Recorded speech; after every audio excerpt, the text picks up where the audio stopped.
खड़ी तो है पत्थर की मूर्ति हो क्या है, लोगों को समझते ही भाव होते हैं क्या भगवान के आगे पीछे, हाँ हाथ जोड़ ली हो गया बस।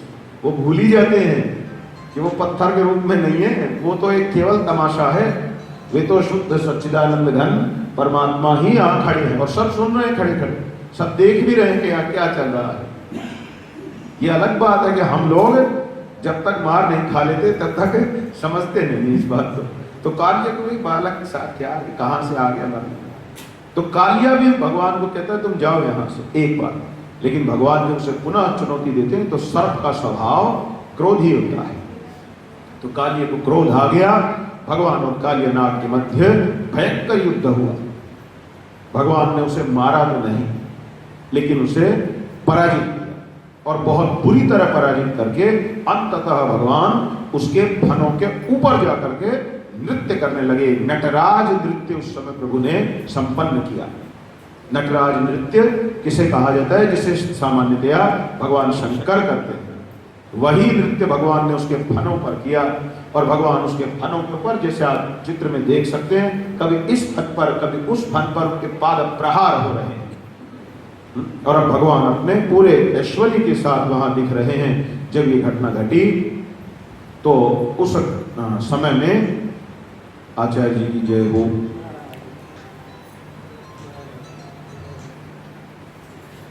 भाई आप कथा में तो उस समय भगवान की इस लीला को देख करके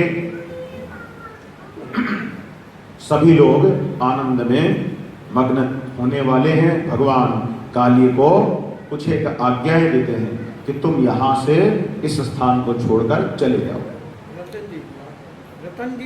जी हाँ। तो भगवान ने आज्ञा दी कालिया नाग को कि यहाँ पर तुम नहीं रह सकते। तो भगवान को उसने कहा मैं प्रभु यहाँ रहना भी नहीं चाहता था, लेकिन मुझे श्राप है और मैं यहाँ से यदि जाऊंगा तो आपके जो वाहन हैं गरुड़ जी वो हमको छोड़ेंगे नहीं, हमको मार देंगे। यहाँ पर वो नहीं मारते क्योंकि यहाँ पर उन्हें एक ऋषि का श्राप है। अगर यहाँ पर वो आवेंगे और किसी जीव की हत्या करेंगे तो उनको दंड मिलेगा, इसलिए वो आते नहीं, मैं छिप करके यहाँ रह रहा हूँ। भगवान ने कहा मेरी चरण चिन्ह तुम्हारे फनों पर बन गए हैं, जैसे ही इनको देखेंगे तो जैसे ही चरण चिन्हों को देखेंगे गरुड़ जी तो अब तुमको कुछ नहीं कहेंगे। इस प्रकार की उन्होंने अद्भुत लीला की है।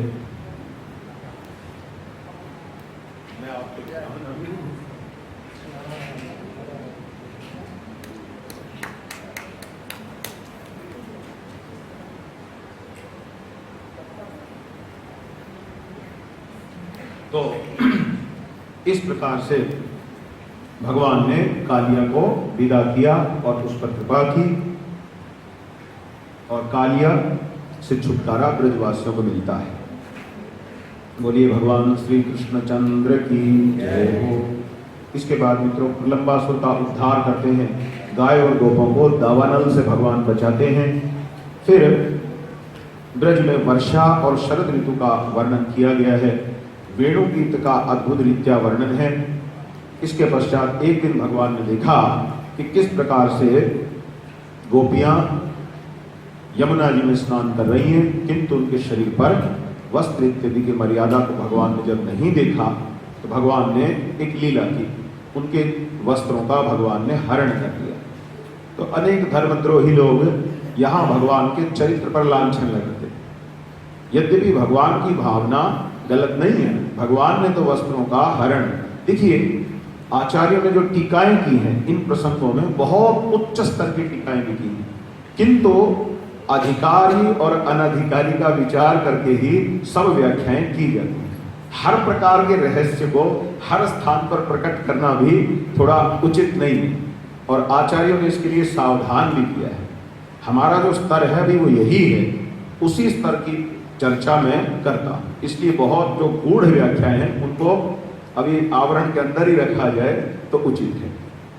इसीलिए चीरहरण की लीला से भगवान ने ये मुख्य शिक्षा दी है वास्तव में कि जल के अंदर जब हम प्रवेश करें तो कभी भी निर्वस्त्र होकर के प्रवेश नहीं करना चाहिए। बात केवल माताओं के लिए नहीं है, चाहे कोई पुरुष हो चाहे स्त्री हो, सबको ही शरीर पर वस्त्र रख करके ही स्नान करना अनिवार्य है।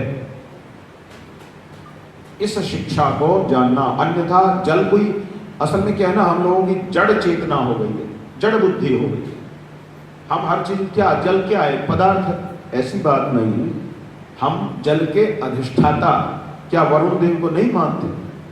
तो जब उसके प्रति हम अपराध करेंगे तो उस समय वरुण का कोप हमारे जीवन में होगा कि नहीं होगा?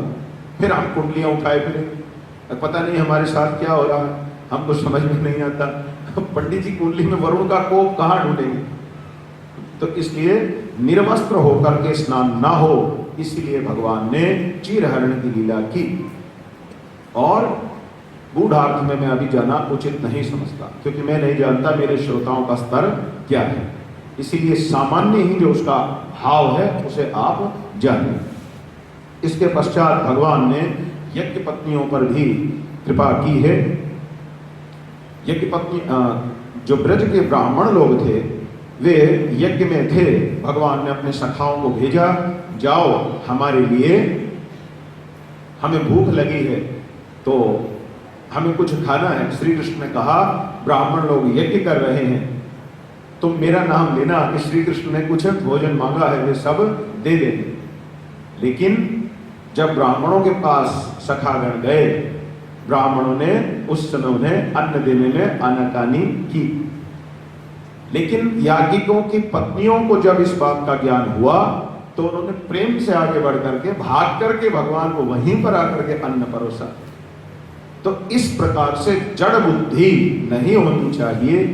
भगवान की संतुष्टि ही कर्म कांड का मुख्य उद्देश्य है। अब भगवान को प्रसन्न करने को भूल करके हम लोग केवल लगे हुए हैं दिन रात, तो उसका लाभ क्या है? इसलिए भगवान ने याज्ञिकों की पत्नियों की प्रशंसा की, क्योंकि वे समझ गए जब यज्ञ के स्वामी स्वयं आकर के अपने हाथ से अन्न मांग रहे हैं और हम कह रहे हैं कि आप जाओ अभी हमें हवन करना, तो ऐसी भी मति नहीं होनी चाहिए। भगवान यदि स्वयं ही, जैसे आपने पीछे सुना था बलि महाराज की कथा में भी, जब भगवान स्वयं सब लेने आ गए और शुक्राचार्य जी कह रहे हैं कि ना इनको नहीं देना, तो फिर किसके लिए आप सारा प्रपंच रच रहे हैं? जब भगवान आ रहे हैं और भगवान हमसे कुछ लेना चाह रहे हैं और हम तब भी ना दे पावे, तो हमसे बड़ा दुर्भाग्यशाली व्यक्ति कौन होगा? इसलिए भगवान को संतुष्ट करना ही हमारे समस्त कर्मों का, भले ही वो वैदिक वाक्यों से प्रेरित कर्म हो अथवा लोक चेष्टा रूप सामान्य कर्म क्यों न हो, सब समय ईश्वर का संतोष, प्रभु की प्रसन्नता, इसे केंद्र में रख करके सब कर्म करने चाहिए। अन्यथा वैदिक वाक्यों से प्रेरित होने पर भी वो कर्म हमारा हित नहीं कर पाएगा और फिर क्षीणे पुण्य मर्त्यलोकम विशक्ति वाली हमारी कहानी बनी रहेगी कि जब हमारा पुण्य क्षीण होगा तब वापस यहीं पर आ करके गिरते रहेंगे। तो उसका मूल कारण यही है कि जब भगवत प्रीत्य अर्थ, भगवत प्रीति के निमित्त हम अपने कर्म को न करके अन्य कारणों से ही अपने कर्मों को करने लग जाते हैं। एक पत्नी जब अपने पति की सेवा करती है तो यदि वो इस भाव से सेवा करेगी कि बदले में पति भी मेरा ध्यान रखे, तो ये तो लौकिक भावना होगी। यदि वो अपने पति की सेवा इस भाव से करती है कि धर्मशास्त्र ने कहा है अपने स्वधर्म का पालन करने से वे परमात्मा श्रीमन नारायण भगवान मुझ पर प्रसन्न होंगे, तो अपने श्रीमन नारायण को मनाने के लिए जब वो पतिव्रता धर्म मान करके पति की सेवा करती है तो वो उसके मुक्ति के मार्ग का प्रथम सोपान हो गया, आरंभ हो गया उसके अध्यात्म का मार्ग। लेकिन यदि केवल लौकिक दृष्टि से करे कि बस मैं तो इसीलिए कर रही हूं कि भाई मैं करूंगी तो उनको भी करना चाहिए, ये तो कॉपरेशन है जैसे आजकल मॉडर्न दुनिया में व्याख्या की जाती है, तो फिर वो आध्यात्मिक उन्नति का कारण कैसे बनेगा? इस बात को जानना आवश्यक है। तो भगवान ने यज्ञ पत्नियों की इस लीला में शिक्षा दी, हम लोग भगवान को ही केंद्र में रख करके सब प्रकार की चेष्टाएं करें।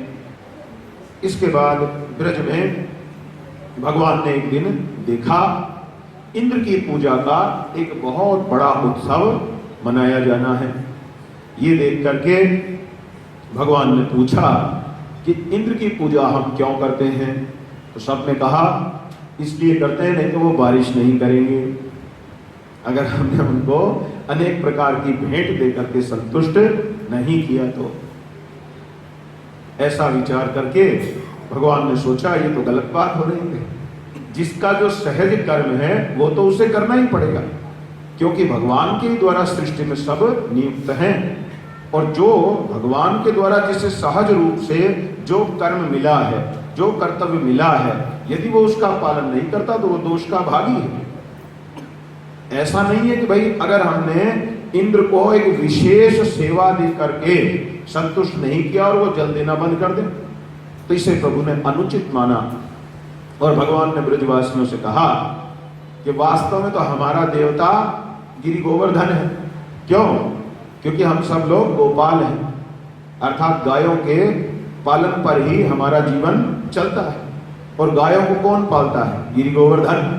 वहां जाकर के हम सब अपनी गैयाओं को चराते हैं और वहां वही उनको हरी हरी घास देता है। तो तुम सबको पूजना ही है तो तुम गिरिराज जी को क्यों नहीं पूजते? और वहां भगवान ने एक प्रकार से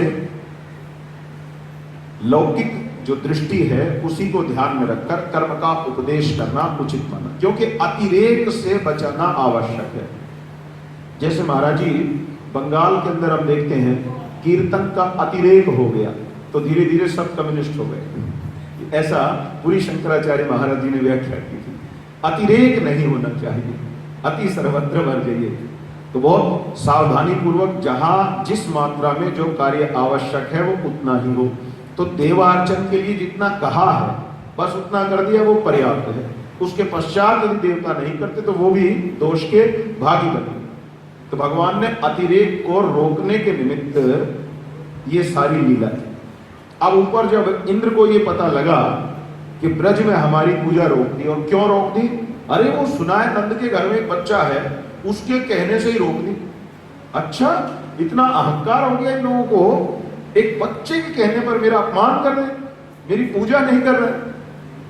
तो इंद्र ने संवर्तक आदि जो प्रलय काल में उपस्थित होने वाले मेघ हैं उनको बुलाया और कहा जाओ इस ब्रज को मिटा दो, यहाँ इतना जल बरसाओ जिससे इन लोगों की अकल ठिकाने आ जाए, इनको पता चले कि मेरे अगर कर्म को नहीं करेंगे तो मैं क्या चीज हूं। और भगवान तो अंतर्यामी, वे जानते थे कि इंद्र इस समय भ्रमित हैं और इंद्र अपने पद का दुरुपयोग कर रहे हैं। भगवान ने ऐसा जान करके ही ये सारी लीला रचाई थी। और इसके पश्चात जब संवर्तक आदि महामेघ वहां आ गए तो मित्रों कहा है जैसे आप लोग आजकल यूं समझ सकते हैं ट्यूबवेल से पानी की धाराएं गिरेंगी मोटी, इस प्रकार के वो महामेघ ब्रज पर मानो प्रलयकालीन वर्षा, जल की धाराएं बह रही थी, बूंदों वाली बारिश नहीं हो रही थी, क्योंकि उनका लक्ष्य ही था कि ब्रज को डुबा देना। अब सब भागे आए कहां? श्री कृष्ण के ही पास, कि तुम्हारे कहने से हमने इंद्र की पूजा रोक करके गिरि गोवर्धन को पूज तो दिया, अब क्या होगा जरा बताओ। ये तो है ना, अब जो क्रांति कराता है तो फिर गड़बड़ होती है तो लोग उस क्रांति कराने वाले के ही पास जाते हैं कि जी आपने ही कहा था करो, लो अब सारे के सारे संकट में आ गए। भगवान ने कहा जब गिरिराज जी की पूजा की है तो चलो गिरिराज जी की शरण में चलते हैं, वही रक्षा करने वाले। और जब सब वहां प्रार्थना करने लगे तो भगवान ही स्वयं गिरिराज हैं, भगवान ही श्री कृष्ण हैं। भगवान ने लीलावश अपने छोटी उंगली के ऊपर ही गिरिराज जी को उठाकर धारण कर लिया। तो बोलिए गिरि गोवर्धन महाराज की जय हो। और इस प्रकार की अद्भुत लीला की कि सारे के सारे ब्रजवासी गण उस गिरि गोवर्धन के नीचे ही आ गए। तो गिरिराज जी कोई पत्थर नहीं है, उनको यूं नहीं समझना चाहिए कि पहाड़ है, पत्थर है, जड़ है। वो स्वयं नारायण ही समझिए, उन्हें कोई अंतर नहीं है। उन्होंने, क्योंकि भक्त और भगवान में कोई विशेष अंतर रह नहीं जाता है, अनन्यता ही हो जाती है। गिरिराज जी ने भी अपने आप को और विस्तारित कर लिया जब ये देखा कि सारे ब्रजवासी मेरे नीचे आ रहे, गर्ग संहिता में इस प्रकार से संकेत है कि अपने आकार को और विस्तृत कर लिया और उसने पूरे के पूरे ब्रजमंडल को ही ढक लिया। भगवान ने भी सुदर्शन को आदेश दे दिया कि जल को तुम नीचे गिरने ही मत दो। तो महामेघ संवर्तक आदि पूरा जोर लगा रहे हैं, अन्यथा आप सोचिए यदि इतने भयंकर मेघ बरसेंगे और गिरिराज जी सर पे रहेगी तो भी ब्रज में बाढ़ तो आ ही जाएगी। कोई कह सकता है भाई जल तो नीचे बह करके तब भी आ ही जाएगा, तो बच कैसे गए, ये क्या बात है। तो गिरिराज जी ने अपना विस्तार इतना अधिक कर लिया जिससे पूरा ब्रज ढक गया और साथ ही साथ सुदर्शन ने उस सारे जल को ऊपर ही निपटाना आरंभ कर दिया। खैर धर्मशास्त्र में तो बहुत कुछ कहा है, उसके नीचे भी एक गुप्त ब्रजमंडल गोलोक था, ऐसा गर्ग संहिता आप जानते। तो वहां पर वो सब ऐश्वर्य के कारण ब्रजवासियों को 7 दिवस और 7 रात्रि तक किसी प्रकार की पीड़ा अथवा कष्ट का अनुभव मत सविधे गर्ग संहिता अपि वर्तते तस्यापि अध्ययनं करोमि। जी जी गर्ग संहितायाः अध्ययनं जी। तो उन्होंने वहां पर उसी आनंद का अनुभव किया जैसा वे बाहर अनुभव करते थे। तो ब्रजवासियों को कोई विशेष कष्ट नहीं हुआ, ना उन्हें ऐसा हुआ कि भाई सारे के सारे पहाड़ के नीचे खड़े बाट देख रहे हैं कि कब ये बारिश रुके और कब हम अपने घर जाए, ऐसा कुछ नहीं था। वे सब आनंद में ही वहां पर रहे। इंद्र के गर्व को चूर चूर कराया गया और जब इंद्र का गर्व चूर चूर होने लगा तो उसे आश्चर्य। वो जो ब्रजवासी थे उन लोगों ने देखा कि भगवान श्याम सुंदर ने अपनी छोटी उंगली पर गिरिराज उठा रखा है, उन्होंने भी अपनी अपनी लाठियां उसके नीचे लगा दी। वही कह रहा था। यदि भगवत भी तो ब्रजवासियों को भगवान मध्य मध्य में थोड़ा थोड़ा यूं भी करते रहते हैं, क्योंकि लीला शक्ति एक साथ दोनों काम करती है ना। कभी आवरण कब हटाती है, जैसे मैं कह ही रहा था, जब भक्त लोग ज्यादा ही दुखी होते लगे तो थोड़ा आवरण को हटा देती है, जिससे उन्हें विश्वास, अरे नहीं भगवान है साथ में, कोई बात नहीं। अब जब हो गया हाँ भगवान है, समस्या का हल निकल गया, तो पुनः लीला शक्ति आवरण डाल देती है, नहीं ये तो हमारा बच्चा है, सखा है, मित्र है, ये है वो। भगवान थोड़ा थोड़ा यूं कर देते बीच में, तो सारे ब्रजवासी अरे श्री कृष्ण छोटा सा बालक है, कैसे उठाएगा इतने भारी पर्वत को, खड़े खड़े देख रहे हो, अपनी अपनी लाठियां लो, थोड़ा तो सपोर्ट करो ताकि कुछ हमारा भी सहयोग रहे। अब ये भगवान की चमत्कृत करने वाली लीला शक्ति का ही तो प्रभाव है, अन्यथा आप स्वयं सोचिए क्या लाठियों के बल पर किसी पर्वत को रोका जा सकता है? लेकिन भगवान की लीला के आनंद में वृद्धि कैसे हो, भगवान का जो रसास्वादन है वो किस तरह से अधिकाधिक हो और भक्तों को भी रसास्वादन किस प्रकार से और अधिक हो, इसलिए लीला शक्ति ये सब घटनाक्रम घटाती रहती है। तो बोलिए श्याम सुंदर भगवान की जय हो। अब इस प्रकार से जब इंद्र का भ्रम भंजन हो गया, जब इंद्र की समझ में बात आ गई कि ब्रज में कोई सामान्य शिशु नहीं है, ब्रज में तो मामला कुछ और ही है, तब इंद्र को पता तो लग गया कि स्वयं भगवान श्री हरि ही आए हुए हैं। अब इंद्र घबरा गए, ये तो अपराध हो गया है ना। देखिए अपराधियों का यही स्वभाव है, अपराध करते हैं जब तक अपने बल का गर्व रहता है, लेकिन जैसे ही मार पड़ती है तो फिर डर भी सबसे पहले जाते हैं, फिर इतनी क्षमता भी नहीं होती कि अब जो किया है उसको भुगतने के लिए तैयार है। जैसे अपराध की ही बात कह रहा हूं, महाभारत में जिस समय द्रौपदी जी का अपमान हुआ या अपमान करने की चेष्टा की गई, उस समय कर्ण ने भी कोई घाट नहीं डाली, उसने भी उन्हें वेश्या और न जाने कैसे कैसे अपशब्दों से संबोधित किया, खूब अपमान किया। लेकिन जब महाभारत में कर्ण के अंत का क्षण आया और उसके रथ का पहिया थोड़ा धसा हुआ है, रथ से कूदकर जब उसे निकाल रहा है, भगवान को बड़ा गुस्सा है, तो खड़ा हो जल्दी और यही कर दे इसका काम तुम्हारा। तो जब अर्जुन को प्रेरित किए और अर्जुन ने जब बाण उस पर संधान कर लिया धनुष पर उसका अंत करने के लिए, तो उस समय कर्ण कहता है अर्जुन ये क्या कोई धर्म है कि मैं इस समय निहत्था हूं, मेरे पास हथियार नहीं है और मैं रथ को निकाल रहा हूं और तू मेरे ऊपर प्रहार कर रहा है, यही तेरा क्षत्रियोचित व्यवहार, क्या तुझे धर्म का जरा भी भान नहीं रहा? भगवान को बड़ा गुस्सा है, भगवान तू बैठ जा मैं इसको धर्म का ज्ञान देता हूं। भगवान बोले दुष्टों का चरित्र यही होता है, जब उनके ऊपर संकट आता है तब वे धर्म की दुहाई देने लगते हैं। जब तू दुर्योधन के साथ चक्कर काट रहा दिन रात, तब तुझे वो धर्म याद नहीं आया। बड़ी अच्छी शिक्षा है कि दुष्टों को जब द्रौपदी का चिरहरण हो रहा था तब तुझे उस समय तो तुमको कोई बुद्धि नहीं आई थी। उस समय तूने खड़े होकर अभी सूझ रहा है, उस समय तूने खड़े होकर के ये क्यों नहीं कहा कि तुम लोग ये क्या कर रहे हो? ये अन्याय अन्याय होना चाहिए। 16 साल के अभिमन्यु को 60 बाहर थे। बहुत जी, जब अभिमन्यु को तुम सारे दुष्टों ने एक साथ होकर के मारा, तब तुझे याद नहीं आया कि यहाँ अधर्म हो रहा है? और जब अपने प्राणों पर बन आती है तब दुष्ट लोग धर्म की दुहाई देने लगते। बस ये सुनने के बाद तो अर्जुन संतुष्ट करके फटाक से काम निपटा लिया, फिर उसको भी कोई शंका नहीं हुई कि भाई कहीं हाथ से कुछ गलत काम ना हो जाए। तो शिक्षा ये है, दुष्टों पर जब संकट आता है तब उन्हें धर्म की याद आती। इंद्र क्या करते हैं, माता सुरभि के पास जाते हैं और उनको आगे करके भगवान के निकट आए और आकर के याचना कराते हैं कि अब आप ही हमारी रक्षा कराओ।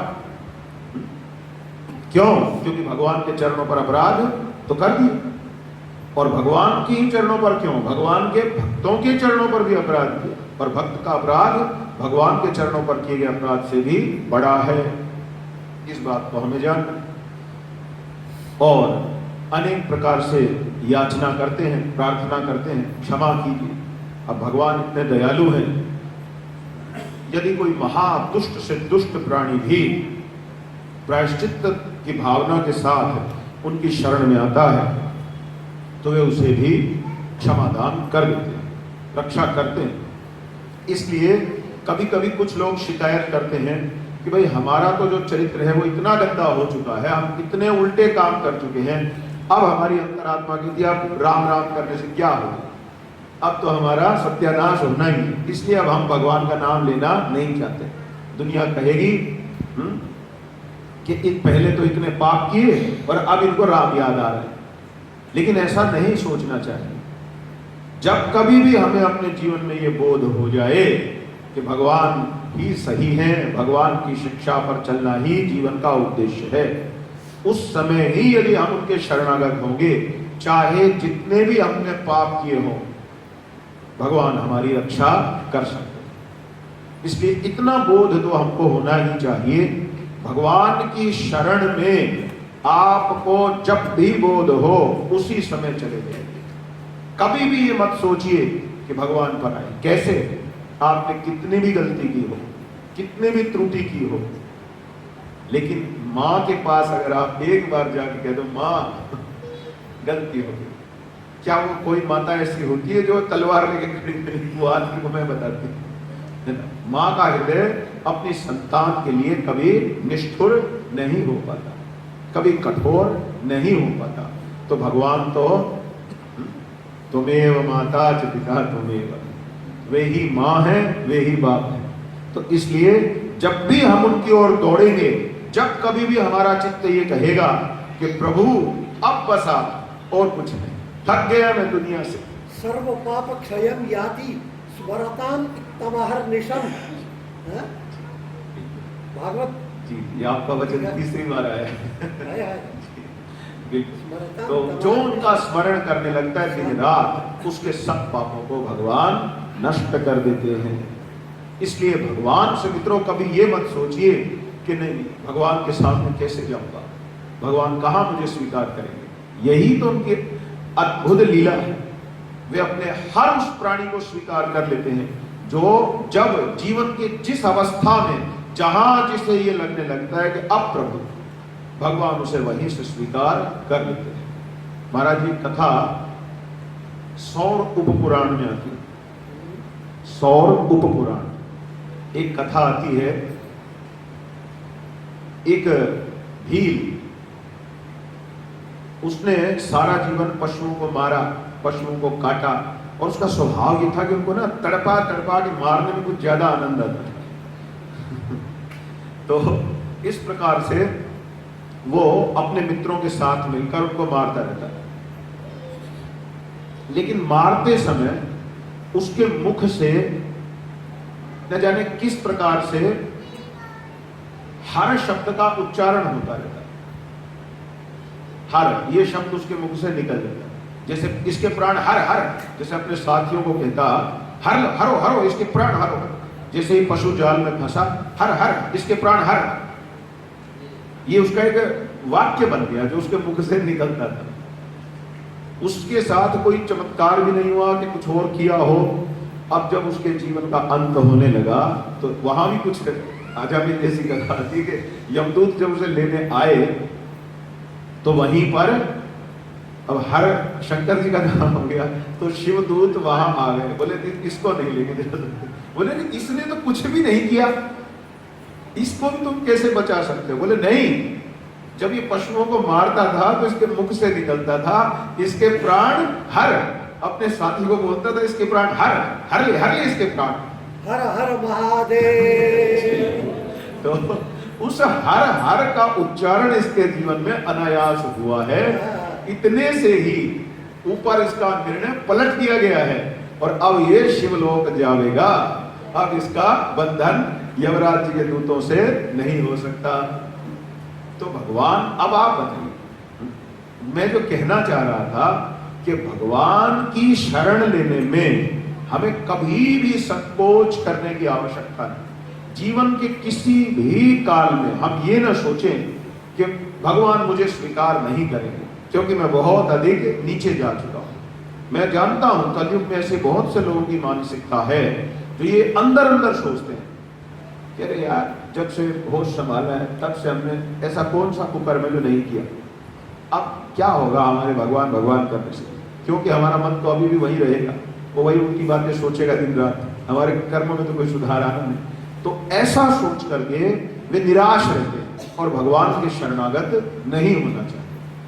लेकिन आपको ये जानना चाहिए, आप अकेले की तो बात ही क्या है, संपूर्ण सृष्टि अनंत काल तक भी यदि अहर्निशम पाप ही पाप करती रहे, तब भी भगवान के एक नाम उच्चारण में जितनी ऊर्जा है वो उस ऊर्जा का भी सामना नहीं कर पाएगा। अनंत काल तक संपूर्ण सृष्टि के द्वारा किया गया पाप का जो भंडार बन जाएगा, जो पहाड़ बन जाएगा, वो भी प्रभु के एक नामोच्चारण नारायण राम, इन नामों का सामना नहीं कर सकता है। भगवान नाम की क्षमता इतनी अधिक है। इसलिए इंद्र हमें ये भी शिक्षा देते हैं, लोग इंद्र के चरित्र पर अनावश्यक लांछन लगाने लग जाते हैं।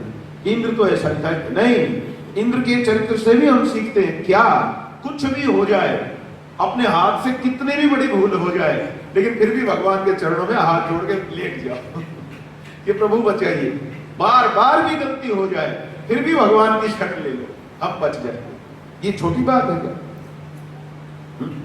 विवेकानंद जी ने एक जगह पर कहा, अगर प्रभु को पाना है या आत्म साक्षात्कार करना है तो जीवन में एक नियम बना लो, अगर 1000 बार गिरोगे तो 1,00,000 बार उठने का उत्साह अपने अंदर रखो। अर्थात जीवन में अगर 1000 बार भी पतन हो तो तुम में इतनी हिम्मत होनी चाहिए, इतना मनोबल होना चाहिए, 1,00,000 बार भी तुम पुनः प्रयास करने के लिए तैयार हो जाओ। जैसे दत्तात्रेय जी ने भी वो गिर रहा था है ना चीटी बार बार, तो बार बार चढ़ते थे कि वो भी खड़े हो गए कि जब ये हिम्मत नहीं हारता तो मैं क्यों हारना।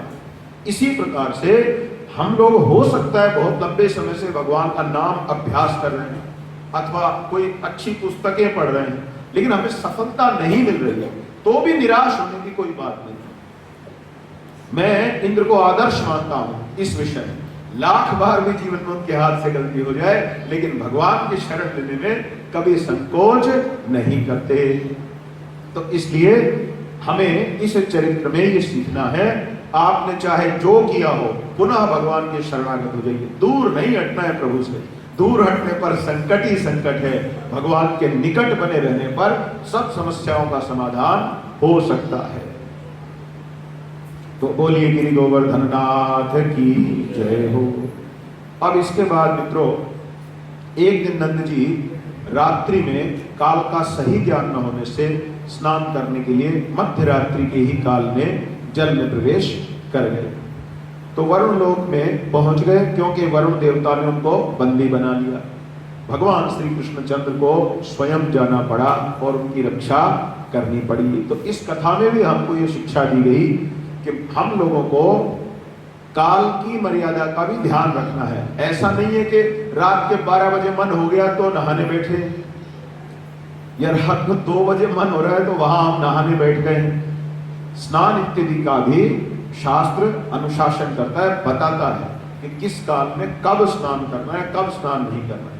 और विशेष करके पवित्र स्थानों में ये मर्यादा अधिक ध्यान रखनी चाहिए। तो इस प्रकार से भगवान उन्हें वापस लाते हैं।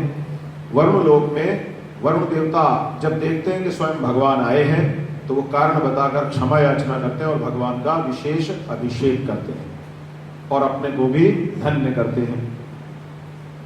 इसके पश्चात श्रीमद् भागवत जी में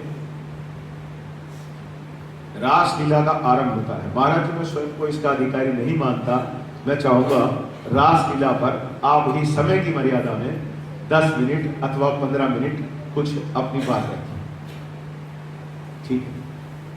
क्योंकि रासलीला के लिए मैं स्वयं को अधिकारी।